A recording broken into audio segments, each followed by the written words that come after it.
Okay, so welcome to part 2 of the video for section 4.3. We left off in part 1 on this example 4 where we were talking about absolute maximums and minimums. So what we're going to go on to now is we're going to talk about these ideas. We're going to talk about what we mean by a local maximum and a local minimum. So an absolute minimum, like we talked about, would just mean the smallest value y ever hits. And the absolute max, we could think of that as the largest value that y ever hits. So that's the absolute largest y. And this right here would be the absolute smallest y value. Okay, so a local is a little bit different idea. So a local minimum just means there's no greater value of y nearby. I like to think of this like this. The function increases, then it decreases. So from the left, you're getting bigger, y's are getting bigger, and then to the right, you're decreasing. That's the way I like to think of a local maximum. A local minimum, I like to think of it this way. The function's decreasing, hits that low point, and then starts increasing. Okay, so that's why I'm going to try to emphasize as we go through this. So on the next page, this will give a more formal definition of this idea. So a local max and min values are also called relative max and min values. Both of those words are kind of used interchangeably. Extrema refers to either a local maxima or a local minima. Okay, so here's a technical definition on this. And it says that suppose C is an interior point of some interval on which f is defined. Okay, so if f of c is always larger than the other f of x in that interval, then f of c is a local maximum. Okay, just think of that as that's larger than any of other the function values in an interval. Okay, and then the opposite of this would be if f of c is less than all the other f of x's. So if that's the smallest y value in an interval, then it's a local minimum. Okay. All right, so I'm going to go to this example 3, and we're just going to take a graph and try to help us understand the difference between local min and max and an absolute min and max and what a critical point is then. Okay, we've already talked about what a critical point is. All right. So the idea is, let's start with just the absolute max. So what you have to find is the absolute largest value of y. The largest value of y would be there. So that absolute max occurs at that x value p. All right. The absolute min would be the absolute lowest value of y. So this would be the lowest value of y from A to B. So that would be the absolute min occurring at A. Okay. So the next thing would be local mins, a local minimum. So a local minimum is always going to occur where the function decreases, then increases. Okay, so notice right there you're decreasing. Here you're decreasing. I'm just going to kind of label a couple of places where you're doing that. And then right here it starts increasing. Starts increasing like that. So these would be your local mins right here. All right, so the local minimums would be finding places where the graph changes direction. It goes from decreasing to increasing. Same thing here, decreasing to increasing. So that looks like that happens at Q and S. Nowhere else. Okay. Now we're going to look for a local maximum. A local maximum is just the opposite kind of idea. What you're doing is the function is increasing. So here's another place where the function's increasing. Then it changes direction and decreases. So you would end up having this point would be a local max. This point here would also be a local max. Okay, the graph has to change direction from increasing to decreasing. Increasing to decreasing. Okay, so that would occur at P and R. Okay, so we got that. So now a critical point is always going to be where the derivative is equal to 0 or where the first derivative is undefined. Okay, so this is what you got to look at here. All right, first of all, things that we've learned and talked about quite a bit would be, well, where is the derivative 0? Wherever you have a horizontal tangent line, clearly there's these places here, you have a horizontal tangent line. But also here, the slope of the tangent line is also 0 there. So those places at P, Q, R, and T, you would have a 0 derivative. So those are critical points. Now, where are you undefined? Okay, we've talked about this. You're undefined. One place would be a sharp point. So basically right there, f prime of x is undefined. That derivative does not exist there. So that would be another critical point at S. Okay, so that's what you're looking at in these problems is trying to put that together. Remember, a critical point, find where you have a horizontal tangent line or where the function or the derivative is undefined. That could be a sharp point, and there's a couple of things I want to add on this. F prime of x is undefined at these things. Sharp points, we call that a cusp. Okay, another place would be at a vertical tangent line, which we don't have here. So if you can find a place where the tangent line's vertical, and we know the slope of a vertical line's undefined. The other place would just be like a break in the graph, some place where it's discontinuous. So those are the things that you look for. Okay, so what I would like you to do is pause the video and just try be yourself, look at this graph, resume the video and see if you're putting everything together okay. So what I'm having you do is find local min, local max, absolute min, and all of the critical points, okay?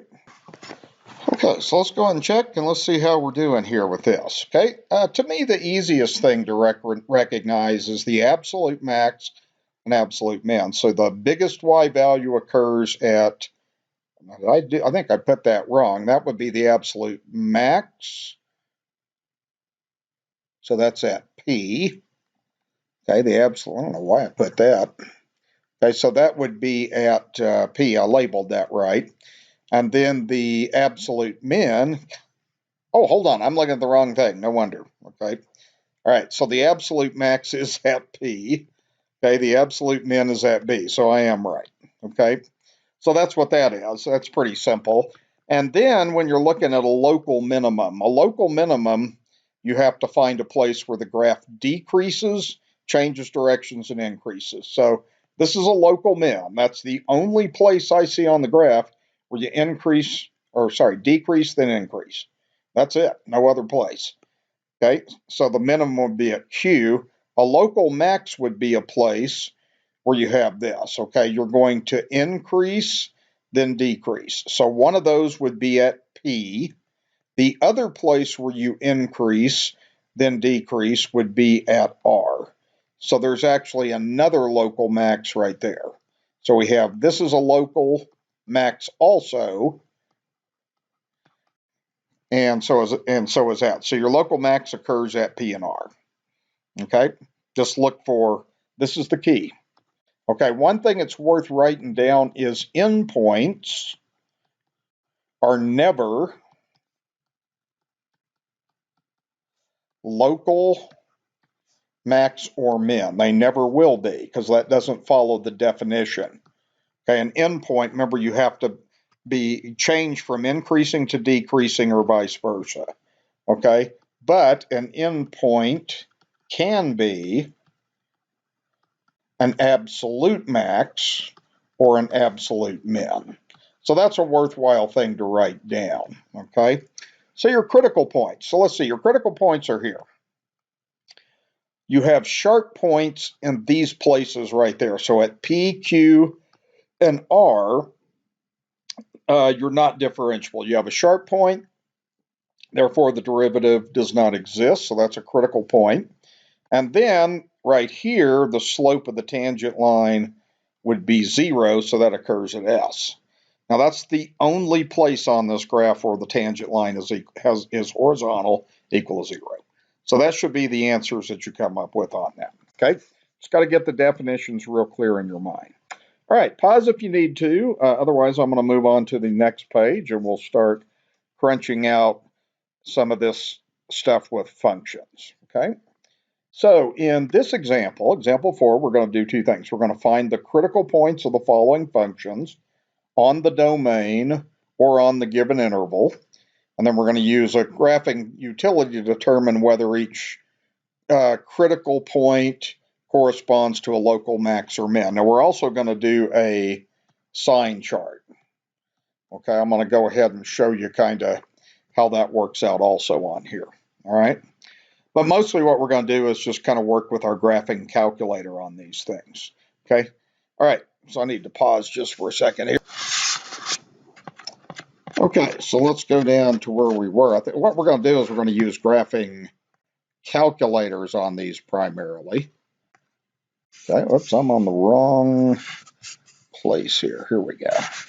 All right, so we're not going to do a sign chart yet. I'm going to do that a little bit later. We're just going to use graphing calculator on 4.3. We don't really talk about how to do this without the calculator until we get to 4.5. Okay, all right. So let's see, doing the critical points. Step 1, if you want to find a critical point, you look at where f prime of x is 0 or undefined. And we're going to use our graphing calculator quite a bit on these problems as we're going through them. Okay, all right, so let's go ahead and do that. Let's start by doing the derivative.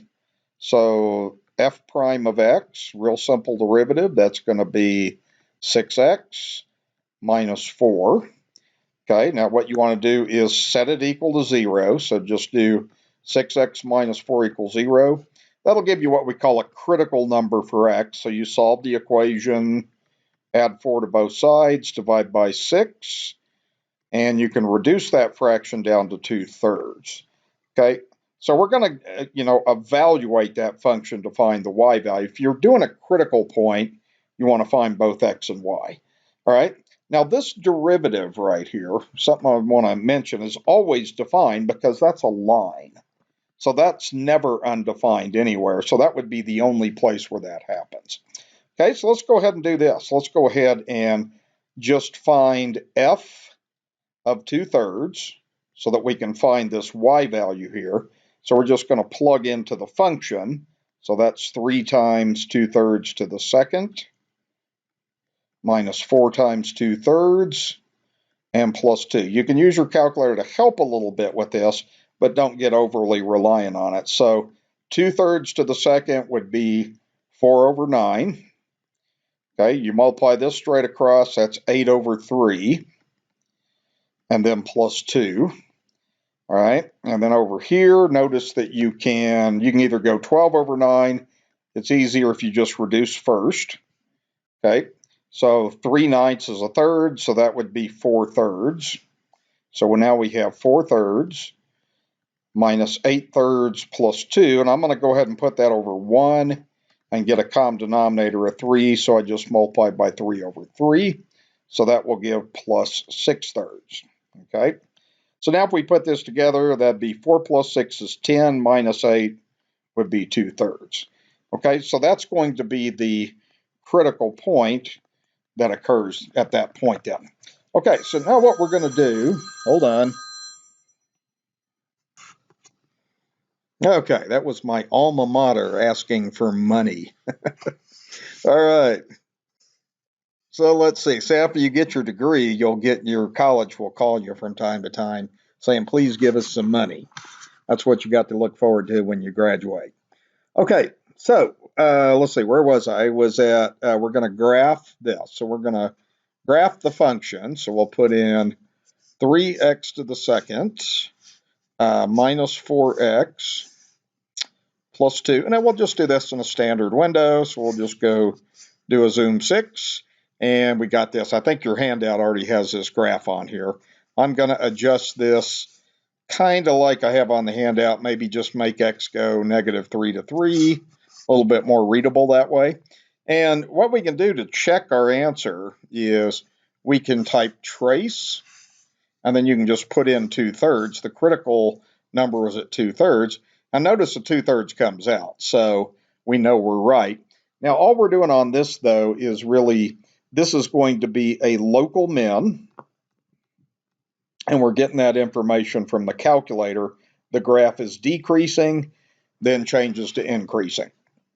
So our conclusion then will be, we'd say we have a local minimum at the point 2/3, 2/3, and I think this was supposed to be a maximum, so there would be no local maximum on there. And by the way you could know this without doing the calculator is you would have learned, like in pre-calc or college algebra or whatever, this is a quadratic function, so it's a parabola.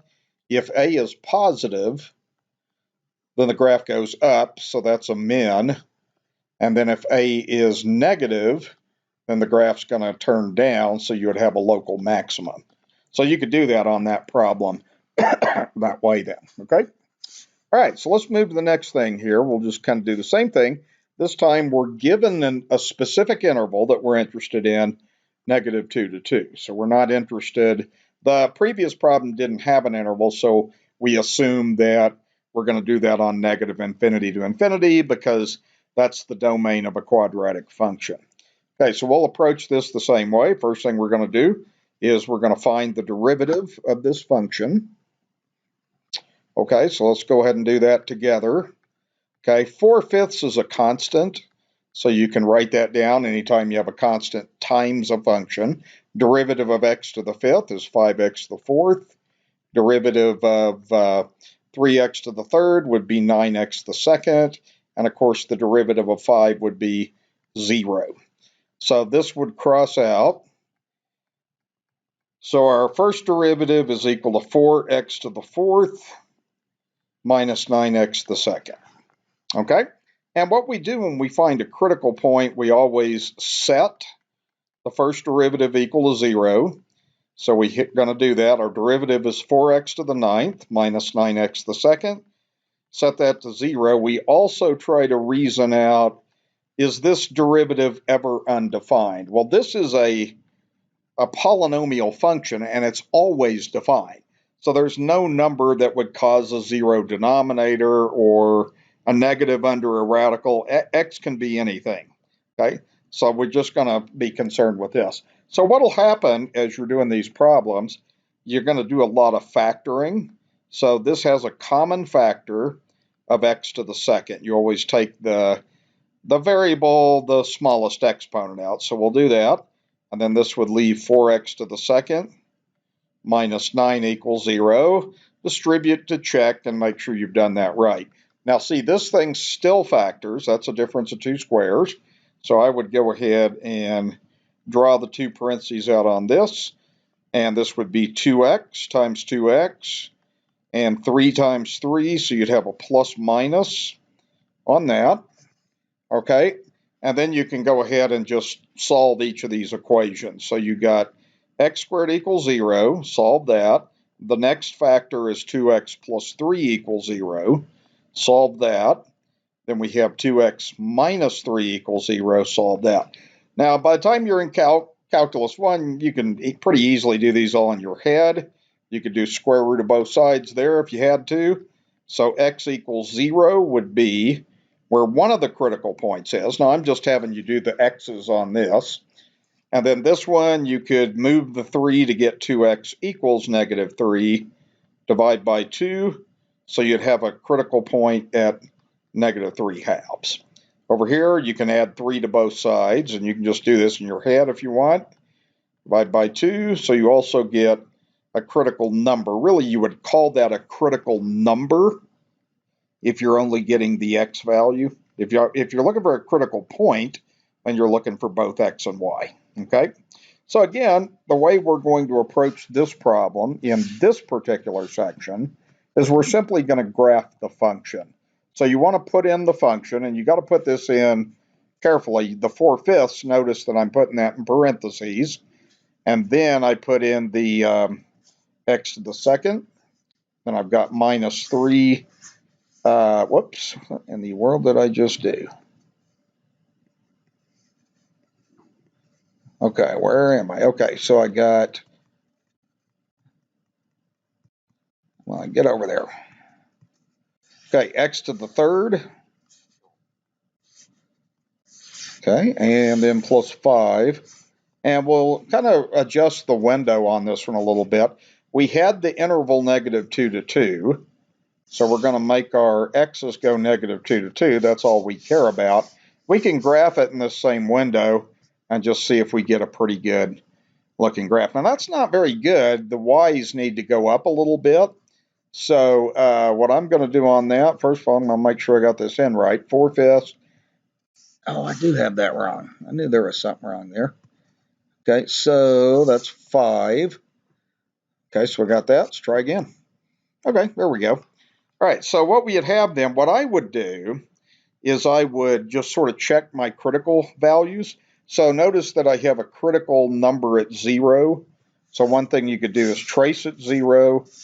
Okay, that is a place where the derivative is 0. Okay, because what happens here is you have a horizontal tangent line there. So the derivative, so we would say f prime of 0 is 0. Okay, there's this place here, so let's see if that's -3/2. So let's trace -3 over 2. Okay, you can tell that's a place where you have a horizontal tangent line. And then the other one is 3/2, so you can trace it 3/2. And you can tell that looks good too. Okay, so actually, we're now ready to visually just answer this question. Okay, so what would that be, a local max or a local min? Okay, that would be a local max. And how about this? That would be a local min. Okay, the graph changes directions from increasing to decreasing, and here it changes directions from decreasing to increasing. This point here is neither. Okay, because what's happening is the graph is decreasing, then hits a slope of 0, then continues to decrease. So what you'd have as a local minimum would be at x equals 3/2, and then the local maximum would be at x is equal to -3/2, like that. Okay, I think that needs to be changed to a local max like that. Okay, all right, so that's how you would do that then. And sometimes I ask for the x values where you have a min and max. Sometimes I just ask for the x value. Okay, all right, so let's move on and let's now do this example number 3. I want to do one more before I put you to work and have you do a few problems.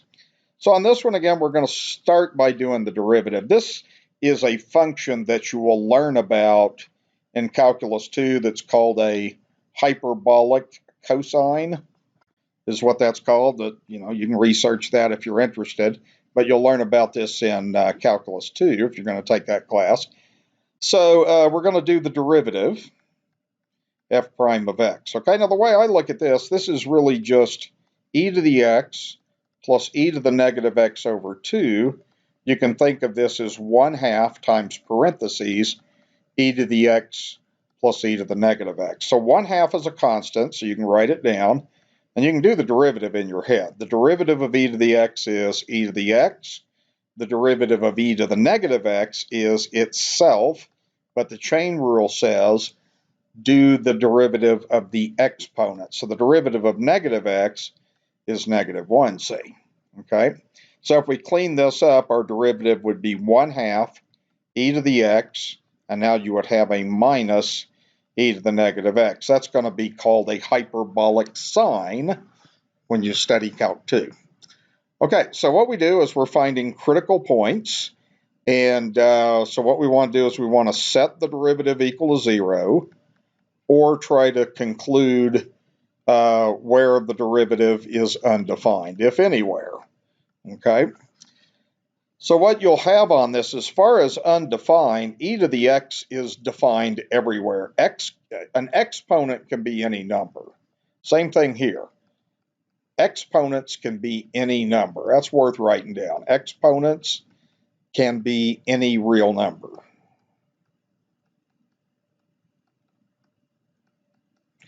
Okay, so so your derivative's defined everywhere. So let's take the derivative, which is this expression.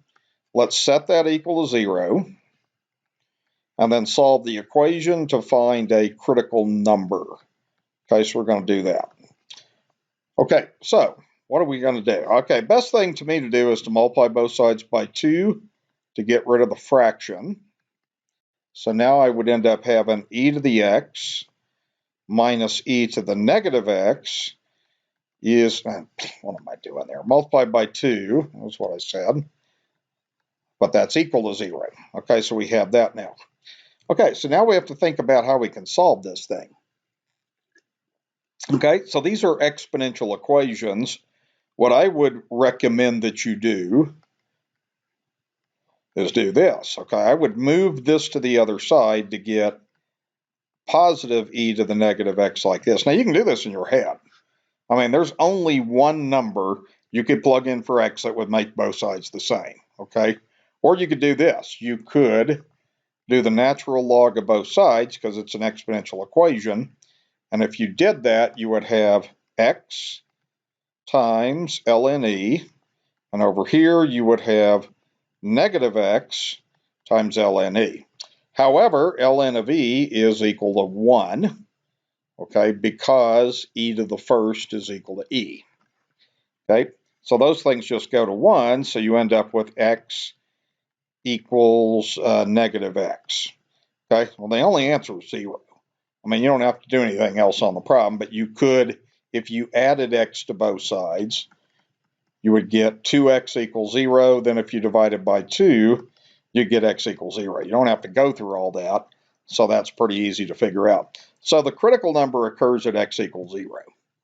Okay, so again, what we'll do on this problem is we're going to graph the original function and then answer the question based on the graph. All right, so we're going to put in like this: parentheses e to the x, and then plus e to the negative x, close parentheses, divide by 2, and then that'll be the function we're going to do. And then for a window, let's do something like negative 5 to 5, just something similar to what I have on your handout, and see if you don't get something like that. Okay, so you can test your critical value. The critical value is x equals 0. That looks like that's the only place where the derivative is equal to 0. You can pretty well tell by looking on that. And so if we traced at 0, that would verify visually that that's correct, and that's a minimum. So we would consider that to be a local minimum. Again, the graph decreases, hits a derivative of 0, then changes directions. So we have a local minimum at x equals 0, and you could write that C as a 0.01 because my calculator's got 0.1 on it, and then a local max. It's pretty clear that we don't have one. Okay, so that's how that would go, just looking with your calculator. All right.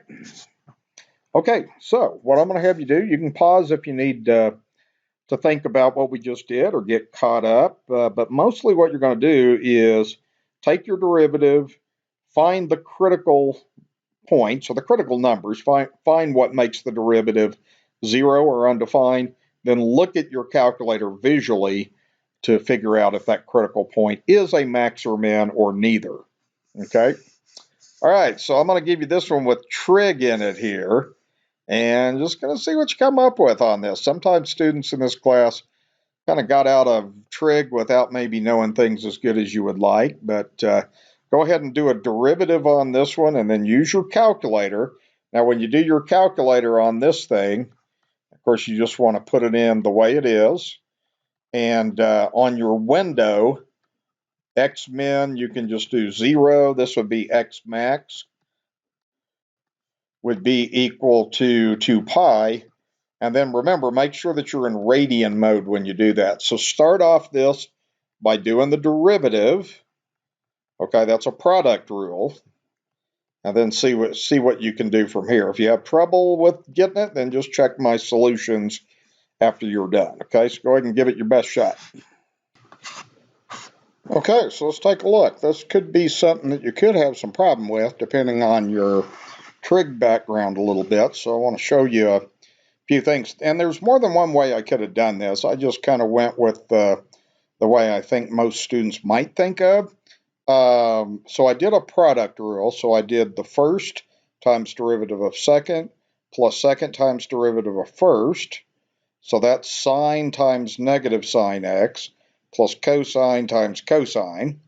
So this gives negative sine squared x plus cosine squared x, and I wrote it backwards like that. So we're going to set this equal to 0. Some of you possibly could have recognized that this is the cosine double angle identity, and you could have set cosine 2x equals 0. I think it's probably just as easy to do it the way I did. I factored it.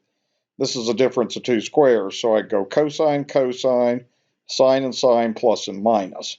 So what I'm going to do is I'm going to set each individual factor equal to 0. Then I'm going to look at the unit circle. So I pulled up a unit circle while I was working this out. So if you move the sign to this side, you get cosine x equals negative sine x. Now, if you look at my unit circle, the cosine and sine are opposite signs here, because remember, the cosine is the x value on a unit circle, and the sine is the y value. So right here, notice they have opposite signs. So 3 pi over 4 would be a critical point. That's where the cosine and sine have opposite signs. The other place is at 7 pi over 4. Notice that the sine and cosine are the same, except they're opposites. So those would be two critical numbers there. And then when you take this factor, cosine x minus sine x equals 0, you can move the sine x to get this. Well, you're trying to find where the sine and cosine the same. Well, they're the same here at pi over 4 and here. Nowhere else are they the same.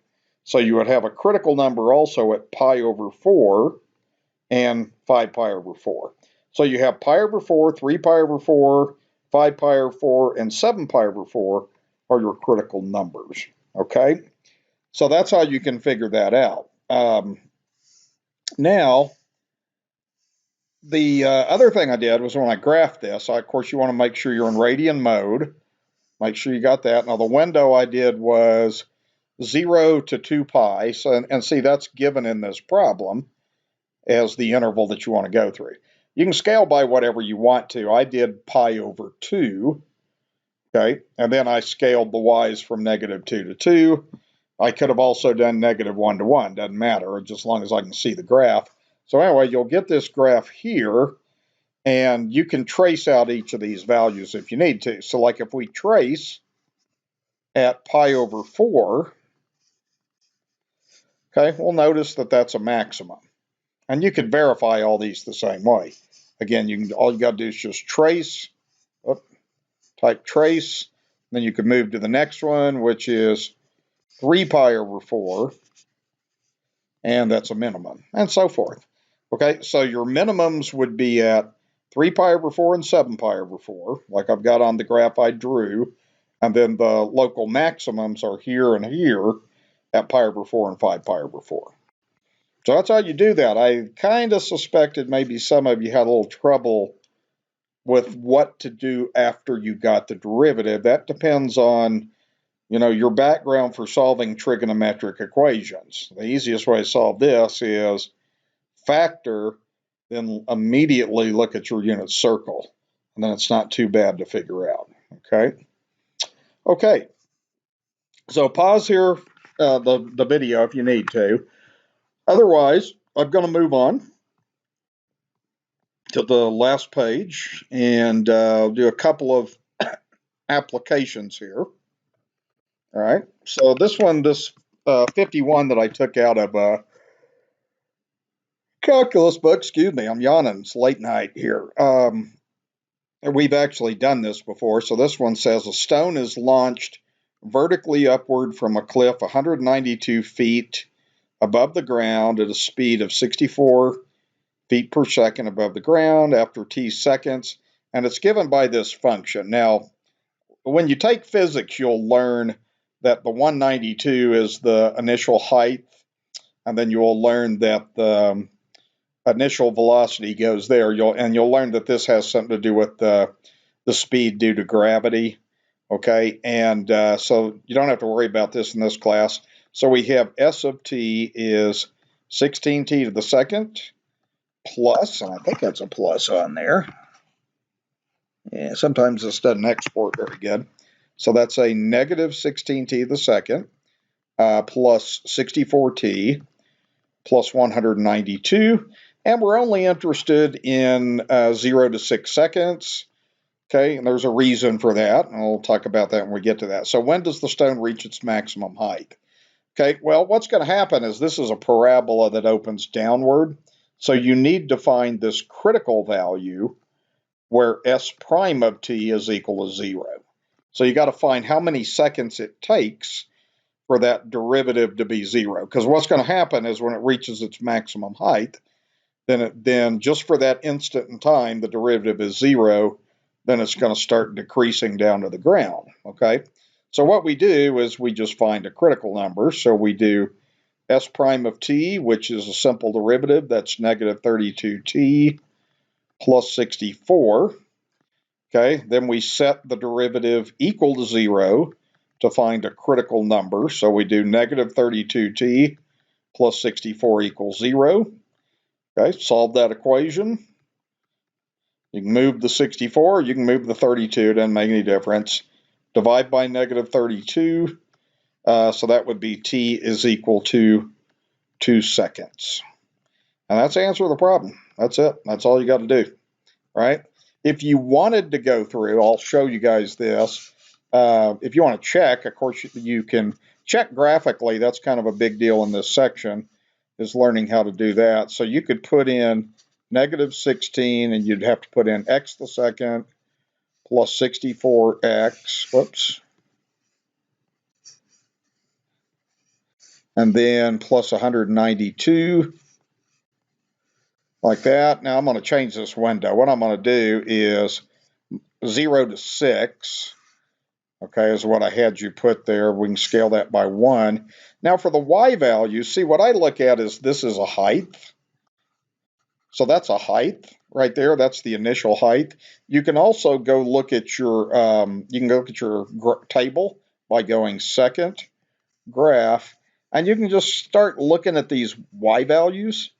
So notice how the biggest one I see is 256. So what I'm going to do for that reason is I'm going to make my y's go 0, and then 300. I think I'd be pretty confident that that would work. Scale by 100. Okay, so that's a good way to think about your window. This one you don't have to check because the math is really easy on this one. So you'd be pretty confident you're doing this right, hopefully. So anyway, you just graph that. That's what you get. And then you can trace it too. So if we type trace at 2, that should blink on the graph. Now see, what would happen on this too is you would end up having 2 seconds, but also you would end up getting the maximum height is equal to 256 feet. So you get that from looking at that graph. Okay, so that's how that goes. We've looked at this problem before, like I said. Okay, so let's go to the next problem, and I'm going to let you do this. So I want to see if you can put this together. So this is a revenue. What I want you to do is I'll have you pause the video. I will have you find the critical points.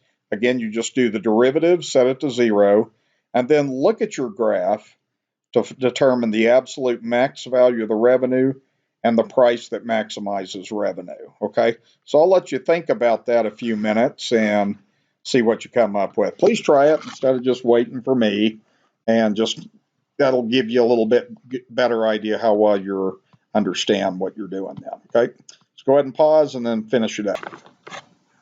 Okay, so in this section, we're kind of intended to use the graphing calculator quite a bit. So here's what you should have done. The critical point, take the derivative. So make sure you did your derivative right. You would have negative 120x plus 300.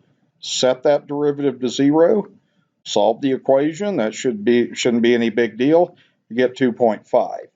Now what I went ahead and did, see, was I graphed this on the calculator. So, and that was the intention, is that you can do the rest of this problem on your calculator. So I graphed this function, okay? I used this viewing window right here, okay? So when I graph that, I get this. And then notice on this, you can tell you have a maximum. So if you trace at your critical value, we know the critical value is 2.5, then notice what happens. Okay, you get 375, and that would be the maximum revenue caused by that price of 2.5. So the answer to the problem would be the price would be 250, causing a maximum revenue of 375. So that's how you'd finish that problem. Okay, so that'll wrap it up. This section's not too bad. There's a lot of derivatives that are not real complicated derivatives, and a lot of technology, graphing calculator, using the calculator to help you understand where there's maxes and mins. You want to know the difference between absolute max and min and local max and min, and critical points is what you're doing then. Okay, so good luck on the homework. Let me know if you run into any issues.